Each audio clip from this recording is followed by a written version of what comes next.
আসসালামু আলাইকুম। প্রিয় মুসলিম ভাইরা, আপনারা দেখছেন ভারতের সরকার মোদি কুত্তার বাচ্চা যেভাবে আমাদের মুসলিম ভাইদের ওপর নির্যাতন করতেছে। এই ইহুদি নাসারা এবং ইসরায়েলের কিছু চামচারা লাগে যেভাবে আমাদের মুসলিম ভাইদের ওপর নির্যাতন করছে, আপনারা তো প্রতিনিয়ত দেখছেন। এতে তীব্র নিন্দা জানাই আমরা। আর যেভাবে আমাদের মুসলিম ভাইদের নির্যাতন করছে, মসজিদ ভাঙতেছে, মাদ্রাসা ছাত্রদের নির্যাতন করছে, মুরব্বীদের দাড়ি চুল ভুরু কেটে দিচ্ছে, এটা আর মেনে নেওয়া যাচ্ছে না। এটা এমন একটা পরিস্থিতি তৈরি করছে যে এরা যুদ্ধের মানে মুসলমানদের সাথে হিন্দুদের যুদ্ধেরই করছে।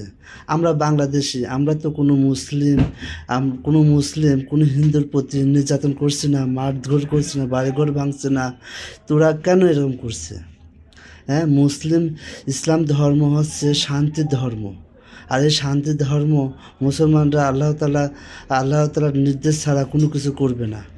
আর যদি মুসলমানরা একবার খেপে যায়, হিন্দু ব্রাহ্মণদের খুব কপালে দুঃখ আছে। এই কুত্তার বাচ্চারা যা শুরু করছে, সবাই আপনি তাদেরকে আল্লাহ তালার কাছে দোয়া করেন যেন তাদের মানে শরীর নষ্ট হয়ে যায়, তারা যেন আল্লাহ তালা জেহাদ দেয়, আল্লাহ তালার মসজিদ ঘর মাদ্রাসা ভাঙচুর করছে, তাদের হাত যেন ধ্বংস হয়ে যায়।